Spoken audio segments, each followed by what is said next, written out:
Hello students, स्वागत है आप सभी का आपके अपने यूट्यूब चैनल डिलाइटफुल स्टडी पर। तो स्टूडेंट्स, आज हम सोल्व करेंगे जो क्लास 8 का साइंस का यानी कि विज्ञान का जो मॉडल पेपर है जो बोर्ड द्वारा जारी किया गया है, उसको आज हम सोल्व करेंगे। तो यहाँ पर देखिए आपका यह है मॉडल पेपर कक्षा 8 विषय विज्ञान। इसमें भी आपका जो नंबर है वो 80 नंबर का रहेगा और समय आपका वही 2.5 घंटे का रहेगा। इसमें देखिए आपका क्वेश्चन नंबर 1 है, निम्नलिखित बहुविकल्पी प्रश्नों का सही उत्तर सामने स्थित कोष्टक में लिखिए। तो यहाँ पर हमारा पहला क्वेश्चन है, खरीफ की फसल है। तो यहाँ पर देखो खरीफ की फसल यानी कि खरीफ की फसल कब होती है? ये होती है बरसात में। तो यहाँ पर देखो क्या गेहूं है? क्या गेहूं भी नहीं है। मटर भी नहीं होगा। चना भी नहीं होगा।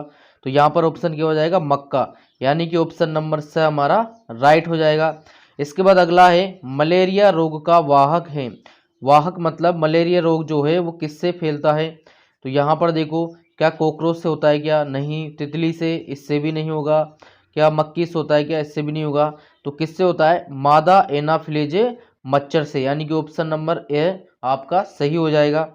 इसके बाद अगला क्वेश्चन है, संश्लेषित रेशा है। तो यहाँ पर देखिए संश्लेषित रेशा आपका कौन सा हो जाएगा? नाइलोन, यानी कि ऑप्शन नंबर ब आपका राइट आंसर हो जाएगा। इसके बाद अगला क्वेश्चन है, निम्नलिखित में से किसको पीटकर चादरों में परिवर्तित किया जा सकता है? यहाँ पर देखो चादरों का क्या है मतलब, पतली पतली चादर बना देते हैं इसकी। तो यहाँ पर देखो जो चांदी है इसको हम, ये हमारी एक धातु है, तो इसको हम पीट पीट कर पतली चादरों में बदल सकते हैं। तो यानी कि ऑप्शन नंबर ए आपका राइट आंसर हो जाएगा। इसके बाद अगला क्वेश्चन है, समाप्त होने वाले प्राकृतिक संसाधन है। देखो समाप्त होने वाले यानी कि खत्म होने वाले, और प्राकृतिक का मतलब क्या हुआ? जो प्रकृति द्वारा दिए गए हैं, यानी कि हम उन्हें नहीं बना सकते, वो हमें प्रकृति से ही मिले हैं। तो ऐसा क्या कौन सा है? सूर्य का प्रकाश, ये भी देखो खत्म नहीं होगा। वायु भी रहेगी। तो यहाँ पर देखो ये जो पेट्रोलियम है ना, ये आपका समाप्त होने वाला प्राकृतिक संसाधन, यानी कि ऑप्शन नंबर द आपका राइट आंसर हो जाएगा। इसके बाद है अगला क्वेश्चन है, वनोन्मूलन का कारण है। तो यहाँ पर देखो सबसे पहले हम वन उन्मूलन को समझेंगे कि ये क्या चीज़ है।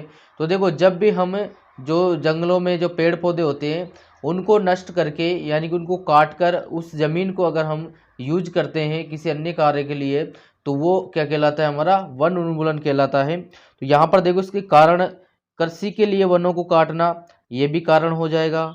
ईंधन के रूप में लकड़ी जलाना, ये भी कारण हो जाएगा। और दावानल एवं भीषण सूखा, ये भी आपका कारण हो जाएगा। यहाँ पर देखो ये जो दावानल शब्द आया है ना, इसका मतलब क्या होता है? देखो जो जंगलों में जब आग लग जाती है ना, तो जंगलों में लगी जो आग है उसको हम क्या बोलते हैं? दावानल बोलते हैं। तो इसका मतलब क्या? यहाँ पर उपरोक्त सभी, यानी कि ऑप्शन नंबर द आपका सही हो जाएगा। इसके बाद अगला क्वेश्चन है, आंतरिक निषेचन होता है। यहाँ पर देखो आंतरिक निषेचन केवल मादा के शरीर में होता है, यानी कि ऑप्शन नंबर ए आपका राइट आंसर हो जाएगा। इसके बाद अगला क्वेश्चन है, निम्नलिखित में से संकटापन वन्य जंतु है। संकटापन यानी कि जो संकट में चल रही हैं, जो खत्म होने जा रही हैं, वो कौन सी है? एक तो देखो ये आपका बाघ नहीं होगा, बारहसिंघम नहीं होगा, काले हिरण भी नहीं होगा। आपका कौन सा ऑप्शन होगा? जंगली भैंसा, यानी कि ऑप्शन नंबर द आपका राइट आंसर हो जाएगा। इसके बाद अगला क्वेश्चन है, मशीनों में बॉल बेयरिंग का उपयोग किया जाता है। यहाँ पर देखो ये आपका घर्षण वाला जो पार्ट है उससे लिया गया क्वेश्चन है। तो देखो मशीनों में बॉल बेयरिंग क्यों लगाते हैं? क्योंकि उसमें जो है घर्षण को कम करने के लिए। यहाँ तो आपका ऑप्शन नंबर आ, यानी कि घर्षण को कम करने के लिए ये वाला ऑप्शन नंबर सही हो जाएगा। तो यहाँ भर देंगे हम ऑप्शन नंबर आ। इसके बाद अगला क्वेश्चन है, निम्न में से किस वाक ध्वनि की आवृत्ति न्यूनतम होने की संभावना है? तो यहाँ पर देखो जो पुरुष है उसकी जो आवृत्ति है वो न्यूनतम होने की संभावना होती है, यानी कि ऑप्शन नंबर से आपका राइट आंसर हो जाएगा। इसके बाद अगला क्वेश्चन है, विद्युत का सुचालक है। यहाँ पर देखो सुचालक का मतलब क्या हुआ? जिसमें विद्युत धारा प्रवाहित हो सकती है, यानी कि करंट आ सकता है। तो यहाँ पर देखो लकड़ी, क्या लकड़ी में करंट आ सकता है? क्या नहीं। अगर वो गीली है तो आ सकता है, वरना नहीं आता है। प्लास्टिक, क्या प्लास्टिक में करंट आता है? क्या प्लास्टिक में भी करंट नहीं आता है। इसके बाद लोहा, हाँ लोहा में करंट आता है। तो हमारा ऑप्शन नंबर स क्या हो जाएगा? राइट आंसर हो जाएगा। इसके बाद अगला क्वेश्चन है हमारा, जब कांच की छड़ को रेशम के कपड़े से रगड़ते हैं तो छड़। इसके बाद देखो यहाँ पर देखो एक प्रयोग करते हैं ना, पर जैसे कांच की छड़ को रेशम के कपड़े से रगड़ते हैं तो क्या होता है, छड़ पर तो धनावेश आ जाता है तथा कपड़ा ऋणावेशित हो जाता है, यानी कि एक दूसरे चिपकने लगते हैं एक दूसरे से। तो यहाँ पर आपका ऑप्शन नंबर बस सही हो जाएगा। इसके बाद अगला क्वेश्चन है, भूकंप आने का कारण है। देखो भूकंप आने का क्या कारण है, ईश्वर का प्रकोप, क्या ये होगा क्या, नहीं, ईश्वर का ऐसा कोई प्रकोप नहीं है। अतिवर्षा, अतिवर्षा यानी कि अत्यधिक वर्षा, वर्षा का इससे कोई लेना देना नहीं है भूकंप से। इसके बाद है ग्रहों की गति, ग्रहों की गति से भी, ग्रहों की गति का भी इस पर कोई प्रभाव नहीं पड़ता है। इसके बाद क्या है, पृथ्वी की प्लेटों की गतियाँ, हाँ यहाँ पर आपका ये वाला ऑप्शन नंबर से सही हो जाएगा। यहाँ पर देखो आज मेरी तबीयत थोड़ी ख़राब है, लेकिन क्या करें, आपके लिए वीडियो देना है तो मैं वीडियो बना रहा हूँ आपके लिए। मैं भी जिस तरीके से आपको सपोर्ट कर रहा हूँ आप भी उसी तरीके से मुझे सपोर्ट करते रहें। यहाँ पर अगला क्वेश्चन है आपका, लाल ग्रह के नाम से जाना जाने वाला ग्रह है। तो यहाँ पर देखो हमारा जो मंगल ग्रह है उसे लाल ग्रह भी बोला जाता है, यानी कि ऑप्शन नंबर आ यहाँ पर राइट हो जाएगा। इसके बाद अगला है, रुधिर में ऑक्सीजन की वाहक क्षमता यानी कि जो रुधिर में ऑक्सीजन जो गैस है उसको ले जाने की क्षमता कम करने वाली गैस कौन सी है, ये है आपकी कार्बन मोनोऑक्साइड, यानी कि ऑप्शन नंबर ब आपका राइट आंसर हो जाएगा। इसके बाद आपका क्वेश्चन नंबर 2 आ जाता है, उचित शब्द छांटकर रिक्त स्थानों की पूर्ति कीजिए। यहाँ पर देखिए 8 क्वेश्चन है, 8 नंबर के हैं। यहाँ पर देखो हमें ये जो शब्द दे रखे हैं ना, ये इनके रिक्त स्थानों में भरने हैं। तो इसके बाद देखते हैं, पहला, फलीदार पौधों की जड़ों में पाए जाते हैं। तो देखो फलीदार पौधों की जड़ों में क्या पाए जाते हैं, राइजोरियम बैक्टीरिया। यहाँ पर आपका ये वाला यहाँ लिख देंगे, राइजोरियम बैक्टीरिया पाए जाते हैं। इसके बाद टाइफाइड के द्वारा होता है, देखो टाइफाइड जो है जीवाणु के द्वारा होता है, तो हम यहाँ पर इस जीवाणु को यहाँ पर लिख देंगे। इसके बाद अगला क्वेश्चन है हमारा, थर्मोसेटिंग प्लास्टिक का उदाहरण है। तो यहाँ पर देखो जो बेकेलाइट है वो थर्मोसेटिंग प्लास्टिक का उदाहरण है, यानी कि इसको हम यहाँ पर लिख देंगे। इसके बाद अगला है, धातुएं ऑक्सीजन से क्रिया कर। देखो धातुएं ऑक्सीजन से क्रिया करके क्या बनाती है, धात्विक ऑक्साइड, क्या बनाती है, धात्विक ऑक्साइड। तो इस वाले ऑप्शन को हम यहाँ पर लिख देंगे, धात्विक ऑक्साइड बनाती है। इसके बाद अगला क्वेश्चन है, जीवाश्म ईंधन है। तो यहाँ पर देखो जीवाश्म मतलब जो जीवों से उत्पन्न हुआ ईंधन है, तो ये हमारा क्या हो जाएगा, पेट्रोलियम, यानी कि हम इसको यहाँ पर लिख देंगे पेट्रोलियम। इसके बाद अगला क्वेश्चन है, प्रवासी पक्षी सुदूर क्षेत्रों से, यानी कि जो प्रवासी पक्षी यानी कि दूसरे देशों के जो पक्षी है वो उधर से अपने देश में उड़कर आते हैं। क्यों आते हैं वो, मौसम परिवर्तन के कारण। किस लिए आते हैं, मौसम परिवर्तन के कारण। तो यहाँ पर हम ये जो खाली स्थान है इसमें लिख देंगे ये वाला ऑप्शन, मौसम परिवर्तन। इसके बाद अगला क्वेश्चन है, टेडपोल का वयस्क, टेडपोल यानी कि ये मेंढक का रूप है, टेडपोल का वयस्क में रूपांतरण क्या कहलाता है, कायांतरण कहलाता है। क्या कहलाता है, ये वाला ऑप्शन यहाँ पर आ जाएगा, कायांतरण। इसके बाद अगला है, जूते के तलों के कारण। देखो जूते के जो तले होते हैं, हम चलते हैं वो देखते हैं हम घिस जाते हैं, तो वो ऐसा क्यों होता है, वो घर्षण के कारण होता है। किस कारण होता है, घर्षण के कारण। तो हम इस ऑप्शन में क्या लिख देंगे, घर्षण लिख देंगे। इसके बाद आपका अगला क्वेश्चन आता है, क्वेश्चन नंबर 3, यदि कथन सही है तो सही पर टी, और यदि गलत है तो कोष्टक में एप लिखिए। तो यहाँ पर देखो आपको सही पर तो टी लिखना है और गलत पर एप लिखना है। तो यहाँ पर क्या करेंगे हम, ये आपका क्वेश्चन नंबर 3 है, ध्यान रखना 7 क्वेश्चन है, 7 नंबर के हैं। यहाँ पर देखो पहला है, अवांछित या अप्रिय ध्वनि को संगीत कहते हैं। देखो अवांछित यानी कि अप्रिय और अप्रिय, अप्रिय मतलब आपको अच्छी नहीं लगती है, और अवांछित यानी आप उसको नहीं चाह रहे हो फिर भी वो चल रही है ध्वनि, तो वो उसको क्या संगीत बोलेंगे क्या, उसको संगीत नहीं बोलते, उसको क्या बोलते हैं, शोर शराबा बोलते हैं। तो यहाँ पर ये हमारा गलत हो जाएगा। तो यहाँ पर देखो ये क्रॉस नहीं आएगा, यहाँ क्या लिखेंगे हम, एप लिखेंगे। क्या लिखेंगे, एप लिखेंगे, गलत के लिए एप लिखेंगे। इसके बाद अगला है, सजातीय आवेश एक दूसरे को आकर्षित करते हैं। देखिए सजातीय यानी कि धनावेश धनावेश और ऋणावेश ऋणावेश। तो सजातीय जो आवेश है वो एक दूसरे को क्या करते हैं, प्रतिकर्षित करेंगे। क्या करेंगे, प्रतिकर्षित करेंगे, यानी कि एक दूसरे को इधर उधर भेजेंगे, वो आकर्षित नहीं करेंगे। तो यहाँ पर आपका क्या हो जाएगा, गलत, यानी कि इसमें भी आपका क्या आ जाएगा, एप आ जाएगा। इसके बाद अगला है पृथ्वी सौर परिवार का सबसे छोटा ग्रह है। देखो पृथ्वी सौर परिवार का सबसे छोटा ग्रह नहीं है, कौन सा है, बुध यहाँ पर सबसे छोटा ग्रह होगा। इस तो यहाँ पर भी हम क्या लिख देंगे, एप लिख देंगे। इसके बाद अगला है क्लोरोफ्लोरो। इसके बाद अगला है आसुत जल में विद्युत का चालन होता है। देखो आसुत जल का मतलब क्या हो, जो शुद्ध जल होता है ना, उसमें जो आयन है वो आयन नहीं पाए जाते, इसलिए इसमें विद्युत का चालन नहीं होगा। तो यहाँ पर भी हम क्या लिख देंगे, एप लिख देंगे। इसके बाद क्लोरोफ्लोरोकार्बन एक प्रदूषक गैस है। हाँ ये आपका राइट आंसर है, तो यहाँ पर हम क्या लिख देंगे, टी लिख देंगे। इसके बाद अगला है लोहे में संसारित होने तथा जंग लगने। संसारित यानी कि धीरे धीरे खत्म होने, यानी कि जंग लगकर वो खत्म होने की प्रक्रिया होती है। तो हाँ ये आपका टी आ जाएगा यहाँ पर। इसके बाद अगला है प्रोजेक्ट टाइगर है, बाघ के संरक्षण से संबंधित है। तो यहाँ पर भी आपका राइट आंसर आ जाएगा, यानी कि यहाँ पर लिख देंगे टी। यहाँ पर देखो ये जो आपका पेपर है, इसकी ये सॉल्यूशन वाली पीडीएफ में आपको इस वीडियो के डिस्क्रिप्शन के लिंक में लिंक दे दूंगा, वहाँ से आप इसको डाउनलोड कर लेना। इससे पहले मैंने जो वीडियो आपको बताया था कक्षा 8 का इंग्लिश और हिंदी की पीडीएफ मैंने डाली थी, वो अलग से वीडियो बनाया था, लेकिन मैं इसको आपको इसी वीडियो में दे दूंगा। तो आपको करना क्या है, उस लिंक पर जैसे आप क्लिक करोगे तो वहाँ पर आपको फाइल खुलेगी, पीडीएफ फाइल। वो खुलने के बाद आपको पासवर्ड मांगा जाएगा, और पासवर्ड में आपको लिखना है 2024। क्लियर। जब आप वो कर दोगे तो सबमिट पर ओके करना, सबमिट पर ओके करते ही आपकी पीडीएफ फाइल खुल जाएगी, और आप उसको डाउनलोड कर सकते हो और कहीं से भी प्रिंट करवा कर उसको आसानी से पढ़ सकते हो। इसके बाद देखो आपका अगला क्वेश्चन है, क्वेश्चन नंबर 4। कॉलम ए क्या है, कॉलम ए में दिए शब्दों का मिलान कॉलम बी से कीजिए। यानी कि इस कॉलम का मिलान इस कॉलम से करना है। तो यहाँ पर हम देखेंगे कि क्या दे रखा है इस तरफ। यहाँ पर देखो रबी की फसल, तो हमें इस कॉलम बी में देखना है कि रबी की फसल कौन सी लिखी हुई है। तो यहाँ पर देखो रबी की फसल कौन सी है, गेहूं और चना है। इसके बाद एक प्रोटोजोहा, तो ये क्या होता है, मलेरिया का कारक होता है। इसके बाद एक कपास, तो कपास क्या हो जाएगा, प्राकृतिक रेशा हो जाएगा। इसके बाद डीजल, डीजल क्या हो जाएगा, मोटर ईंधन हो जाएगा।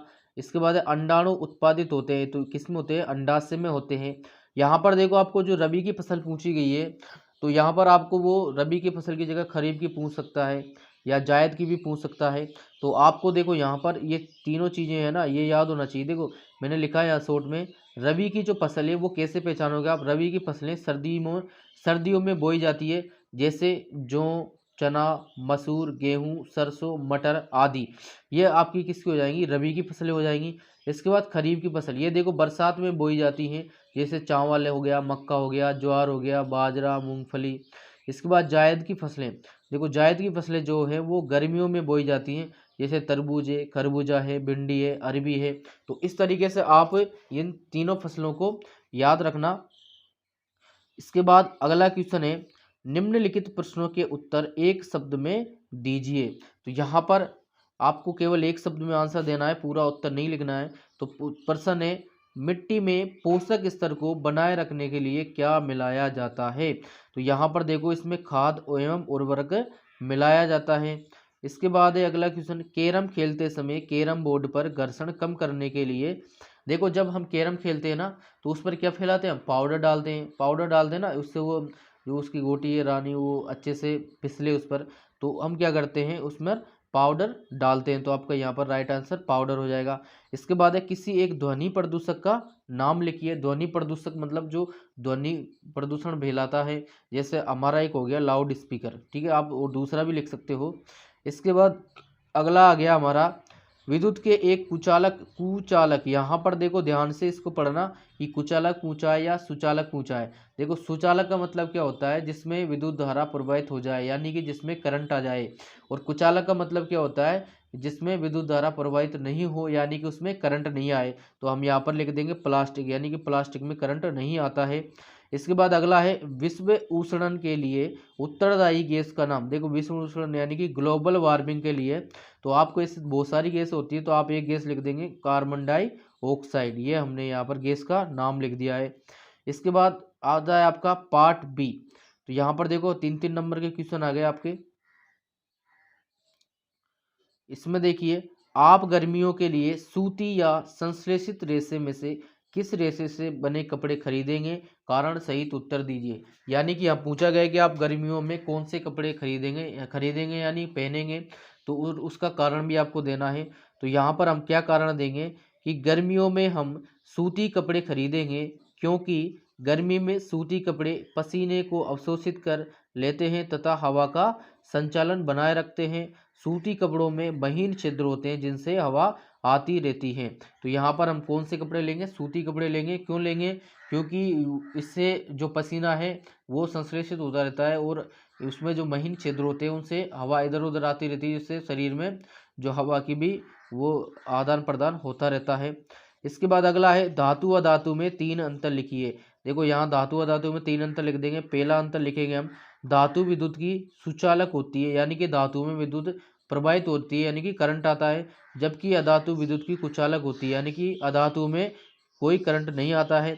इसके बाद है धातुओं में तन्यता का गुण पाया जाता है, जबकि अधातुओं में नहीं। तन्यता का मतलब क्या हुआ, जब धातु को हम एक पतले तार के रूप में खींच सकते हैं तो उसे क्या बोलते हैं, तन्यता का गुण बोला जाता है।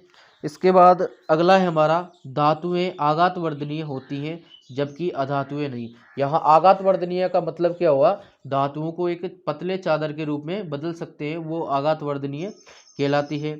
इसके बाद अगला क्वेश्चन है, संगमरमर के फर्श पर साबुन के पानी से भरी बाल्टी पलट जाए तो इस फर्श पर आपके लिए चलना आसान होगा या कठिन, अपने उत्तर का कारण भी बताइए। यहाँ पर ये बोल रहा है कि संगमरमर का एक फर्श है, उस पर अगर पानी से भरी बाल्टी जिसमें क्या घुला हुआ है, साबुन घुला हुआ है, तो वो अगर फर्श पर चली जाती तो आप उस पर चलना आसान होगा या कठिन होगा। तो यहाँ पर देखो क्या लिखेंगे, उस पर चलना कठिन होगा, क्योंकि हमारे पैरों और फर्श के मध्य घर्षण बल अत्यंत कम होगा। जब हम फर्श पर चलेंगे तो हम फर्श की सतह को उचित रूप से दबाने में असमर्थ होते हैं, यानी कि हमारे जो पैर है उस पर फिसलेंगे और हम उस पर गिर भी सकते हैं। इस तरीके से हमारा उस पर चलना कठिन होगा। इसके बाद अगला क्वेश्चन है आपका, आग बुझाने के लिए पानी के इस्तेमाल से पूर्व विद्युत आपूर्ति बंद क्यों की जाती है। देखो आपने देखा होगा कहीं भी आपके आसपास कहीं भी आग लगी होगी, तो वहाँ पर देखो जब भी आग को बुझाते हैं तो उससे पहले हम क्या करते हैं, वहाँ पर अगर लाइट आ रही है तो उस लाइट को बंद करते हैं। तो क्यों बंद करते हैं वो इसने पूछा है। तो यहाँ पर देखो पानी जो है विद्युत का सुचालक होता है, विद्युत के झटके से बचने के लिए पानी का उपयोग करने से पहले मुख्य विद्युत आपूर्ति को बंद कर देते हैं। यानी कि क्या हुआ, पानी विद्युत का सुचालक होता है, यानी कि पानी में करंट आता है और करंट से बचने के लिए हम क्या करते हैं, उसमें पानी डालने से पहले लाइट को बंद कर देते हैं। इसके बाद आपका अगला क्वेश्चन है, भूकंप से बचने के लिए आप क्या सावधानी बरतेंगे। तो यहाँ पर देखो भूकंप से बचने के लिए आप देखो 3 नंबर का क्वेश्चन है, तो कम से कम 3 सावधानियां जरूर लिख के आना। तो हम क्या लिखेंगे, भवनों का डिजाइन ऐसा बनवाएंगे कि वे बड़े भूकंपों के झटकों को सह सके। इसके बाद अगला लिखेंगे, किसी योग्य इंजीनियर से सलाह लेंगे। योग्य इंजीनियर मतलब जब हम भवन बनाएंगे तो योग्य जो उसके जो इंजीनियर होते हैं उनसे सलाह लेंगे कि भाई किस तरह से इसको बनाना है, किस तरह इसकी नींव रखनी है। इसके बाद अगला है, अलमारियों आदि को दीवारों के साथ जड़ देंगे जिससे वह आसानी से गिरे नहीं। जड़ देंगे का क्या मतलब हो, दीवारों से उसको बांध देंगे या उससे अलमारी को सेट कर देंगे यहाँ पर। इसके बाद अगला क्वेश्चन है, सौर परिवार का नामांकित चित्र बनाइए। तो यहाँ पर देखो आपको सौर परिवार का नामांकित चित्र बनाना है। यहाँ देखो मैंने ये हाथ से बनाया था तो आड़ा टेढ़ा बन रहा है, आपको प्रकार पेंसिल से बनाना है। तो यहाँ पर देखो ये पहला जो छोटा वाला गोला है, इस तरीके से कितने गोले बनाएंगे, इसको छोड़कर 1 2 3 4 और 5 गोले आप बना देंगे। फिर देखो जो बीच बीच में क्या लिख देंगे, सूर्य, उसके बाद इस जगह पर बुध लिख देंगे, इसके बाद इस जगह पर शुक्र और यहाँ पर मंगल और यहाँ पृथ्वी और ये बड़ा वाला बृहस्पति, और ये छोटी छोटी सी लाइन होगी जो क्या कहलाती है, क्षुद्र ग्रह पट्टी कहलाती है। तो यहाँ पर और इनकी जो गति है इस तरीके से ये गति दिखा देंगे हम, ये दिखा रखी है जो, इस तरीके से आप इसका नामांकित चित्र बना दोगे। इसके बाद अगला है, सीएनजी और एलपीजी का ईंधन के रूप में उपयोग करने के क्या लाभ हैं। यहाँ पर देखो 3 नंबर का क्वेश्चन है तो कम से कम 3 लाभ आपको लिखने हैं। देखो सीएनजी किसमें, जो गाड़ियाँ होती है ना हमारी, जैसे 4 व्हीलर हो गई, इनमें सीएनजी का यूज करते हैं और एलपीजी, एलपीजी यानी कि हमारे घरों में जो गैस है, गैस जो चूल्हे होते हैं जिन पर हम खाना बनाते हैं उसमें एलपीजी का यूज किया जाता है। तो यहाँ पर इनके लाभ क्या है, देखो ये वायु प्रदूषण नहीं फैलाती हैं, यानी कि इनसे कोई वायु प्रदूषण नहीं होता है। इसके बाद इनका लगभग पूर्ण दहन होता है, यानी कि ये पूरी ही जलती हैं। इसके बाद इनका ज्वलन ताप कम होता है, यानी कि छोटी सी चीज़ से ये जल जाती है। जैसे आपने देखा होगा ना हमारे घर में वो जलाने का स्टिकर, एक चिंगारी जलती है उसमें वो जल जाता है। इसके बाद अगला क्वेश्चन है, नर जनन तंत्र का नामांकित चित्र बनाइए। तो ये देखो जो चित्र है, ये मेरे को चित्र बनाना नहीं आता तो मैंने यहाँ बनाया नहीं है। पार्ट 9 में जंतुओं में जनन, वहां पर आप इसको देख लेना। यहाँ देखो नर जनन तंत्र का पूछा गया है, तो आपको जो मादा जनन तंत्र है मादा का, उसका भी आपको जरूर करना है, क्योंकि वो मादा का भी पूछ सकता है। इसके बाद आपका खंड स यानी कि 4-4 नंबर के क्वेश्चन आ जाएंगे। इसमें है खरपतवार किसे कहते हैं, खरपतवार का नियंत्रण कैसे किया जाता है, समझाइए। तो यहाँ पर देखो सबसे पहले हम खरपतवार की परिभाषा लिखेंगे। तो खरपतवार की परिभाषा क्या होगी, खेत में कई अन्य अवांछित पौधे प्राकृतिक रूप से फसल के साथ उग जाते हैं जिन्हें खरपतवार कहा जाता है। यहाँ पर देखो सीधी सी भाषा में कहूँ तो जो खेतों में जो चारा उग जाता है ना फसल के साथ, उसी को हम क्या बोलते हैं, खरपतवार बोलते हैं। इसका नियंत्रण, नियंत्रण कैसे करेंगे, तो नियंत्रण के लिए देखो नियंत्रण कैसे करेंगे, इसके लिए खेत की निराई करते हैं, निराई यानी कि निराई गुड़ाई करते हैं ना, और खरपतवार हटाने के लिए निम्न विधियां काम में ली जाती हैं। तो यहाँ पर देखो कौन कौन सी विधि है। पहली विधि है पटेले या हेरो द्वारा खरपतवार को हटाना, हेरो द्वारा यानी कि वो चलाते हैं ना उसमें खेत में वो। तो यहाँ पर देखो जब फसल की बुवाई से पहले हल चलाकर खेत को जोता जाता है तो उसमें लगे हुए अधिकतर खरपतवार हल चलाते समय क्या हो जाते हैं, जड़ सहित उखड़ जाते हैं। यानी कि अब फसल बोने से पहले जब उसको हाँकते हैं तो उस टाइम जो हमारा हल होता है या हेरो होता है, उससे क्या होती है, जो चारा होता है ना वो जड़ सहित ही उखड़ जाता है और सूख जाता है। इसके बाद अगला है हमारा रसायनों के उपयोग से, किससे, रसायनों के उपयोग से। तो इसमें क्या है, खरपतवार को नष्ट करने के लिए 2,4-D ये एक दवाई का नाम है, जैसे रसायनों का छिड़काव कर दिया जाता है। इससे खरपतवार पौधे मर जाते हैं किंतु फसल को कोई हानि नहीं होती है। तो यहाँ पर देखो ये रसायन के उपयोग से भी कर सकते हैं। इससे क्या होता है, केवल जो चारा है खरपतवार है वही नष्ट होते हैं, फसल नष्ट नहीं होती है। इसके बाद आपका अगला क्वेश्चन है, वनोन्मूलन का अर्थ बताइए एवं इसके कारणों का उल्लेख किए। 4 नंबर का क्वेश्चन है। तो यहाँ पर हम वन उन्मूलन के बारे में लिखेंगे। वन उन्मूलन का अर्थ है वनों को समाप्त करने पर प्राप्त भूमि का अन्य कारणों में उपयोग करना। तो ये क्या कहलाता है, हमारा वन उन्मूलन। इसके कारण हम लिखेंगे यहाँ पर कारण। तो देखो कृषि के लिए भूमि प्राप्त करना ये एक कारण हो गया, घरों एवं कारखानों का निर्माण ये भी एक कारण हो गया, फर्नीचर बनाने अथवा लकड़ी का ईंधन के रूप में उपयोग ये भी एक कारण हो गया, और एक दावानल एवं भीषण सूखा ये भी एक कारण हो जाएगा। इसके बाद देखो इसका अथवा में क्वेश्चन है, आपको जो सा समझ में आए वो आप कर सकते हो, दोनों में से एक। रेड डेटा पुस्तक क्या है, किन्हीं 2 संकटापन्न जंतुओं के नाम बताइए। यहाँ पर देखिए हम लिखेंगे रेड डेटा बुक क्या है, रेड डेटा पुस्तक वह पुस्तक है जिसमें सभी संकटापन्न स्पीसीज का रिकॉर्ड रखा जाता है, पौधों जंतु और अन्य स्पीसीज का रिकॉर्ड रखा जाता है। यहाँ पर यानी कि जो संकटग्रस्त है, संकटापन है, उनका यहाँ पर रिकॉर्ड रखा जाता है। इसमें पौधे भी हो सकते हैं, जंतु भी और अन्य स्पीसीज का भी। यहाँ पर पूछा था 2 संकटापन्न जंतुओं के नाम, तो एक लिख देंगे हम भारतीय शेर, एक लिख देंगे जंगली भैंसा। इसके बाद आपका अगला क्वेश्चन है, मच्छर अपने पंखों को 500 कंपन प्रति सेकंड की औसत दर से कंपित ध्वनि करता है, तो कंपन की आवृत्ति व आवर्तकाल ज्ञात कीजिए।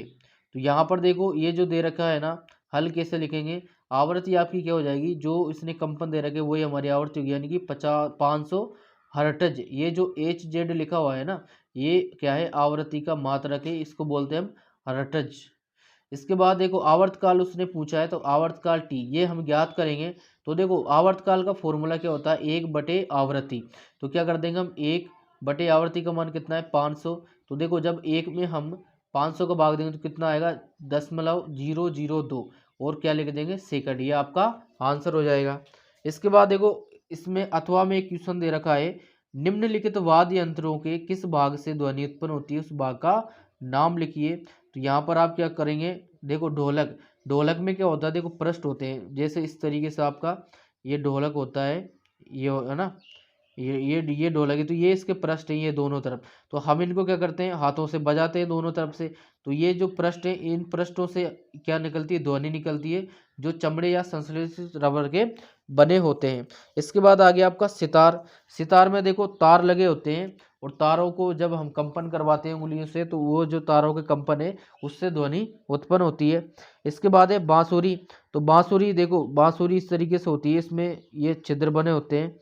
तो ये देखो, जब हम इस तरफ से इसको बजाते हैं, हवा देते हैं, तो क्या होता है, इन छिद्रों से आवाज़ निकलती है। तो जो बांसुरी के जो छिद्र होते हैं उनसे क्या निकलती है, ध्वनि निकलती है। इसके बाद है मजीरा। मजीरा देखो, मजीरा दो दो मजीरे होते हैं एक साथ, इनको क्या करते हैं, हम हाथों से ऐसे पकड़ लेते हैं और दोनों को एक दूसरे को टकराते हुए बजाते हैं। तो यानी कि परस्पर आघात करने पर ये क्या करते हैं, ध्वनि उत्पन्न करते हैं। इसके बाद आपका अगला क्वेश्चन है, क्वेश्चन नंबर, ये आपका लास्ट क्वेश्चन है, क्वेश्चन नंबर 21। जल प्रदूषण को नियंत्रित करने के 4 उपाय बताइए। तो यहाँ पर आपको जल प्रदूषण को नियंत्रित करने के 4 उपाय लिखने हैं। तो हम लिखेंगे यहाँ पर, देखिए पहला उपाय लिखेंगे, वाहित मल घरों से निकले हुए अपमार्जक तथा जल को शहर के निकट नदियों या तालाब में न गिराकर नदियों द्वारा बाहर ले जाकर आबादी से दूर गिराना चाहिए। इसके बाद अगला लिख लेंगे, कारखानों से निकलने वाले जहरीले अपशिष्ट पदार्थों एवं गर्म जल को जलाशयों, नदियों तथा समुद्रों में नहीं गिराना चाहिए। इसके बाद अगला लिखेंगे हम, कारखानों के अपशिष्ट पदार्थों को उपचारित करके ही नदियों में गिराया जाना चाहिए। अगला है, कीटनाशकों का उपयोग करते समय ध्यान रखना चाहिए कि उस खेत का जल पीने वाले जलाशयों में बहकर न जाए। तो डियर स्टूडेंट्स, इस तरीके से आपके जो 21 क्वेश्चन है ये यहाँ पर सोल्व हो चुके हैं। तो देखो, हमने जो यहाँ पर मॉडल पेपर बताया है, इसी पर इसमें से देखो आपको कुछ क्वेश्चन देखने को मिलेंगे, और अदर क्वेश्चन जो आएंगे वो इसी बेस पर आएंगे, यानी कि आपका पेपर सेम टू सेम ऐसा कैसा ही आएगा। तो आप इससे अपनी तैयारी अच्छे से कर सकते हो और अच्छे से अच्छे मार्क्स प्राप्त कर सकते हो। तो डियर स्टूडेंट्स, अगर आपको वीडियो हेल्पफुल लगा हो तो वीडियो को लाइक शेयर जरूर करें। यहाँ पर देखो, आप है ना वीडियो तो देख लेते हो, लेकिन और आपके क्वेश्चन भी पूछ लेते हो, कुछ समझ में नहीं आता है तो, लेकिन आप जो है वीडियो को लाइक नहीं करते हो और शेयर भी नहीं करते हो, तो ये गलत बात है ना। देखो, अगर जब आप ऐसे करोगे तो हमें मोटिवेशन कैसे मिलेगा। तो आप, और हमारे चैनल पर जो आप नए हो, कोई नया बच्चा आया है तो वो भी चैनल को सब्सक्राइब कर लें और बेल आइकन को दबा लें, ताकि आगे जो अपडेट, आगे जो कोई हेल्पफुल वीडियो हम आपको डालेंगे तो आपकी तुरंत आपको नोटिफिकेशन मिल जाए।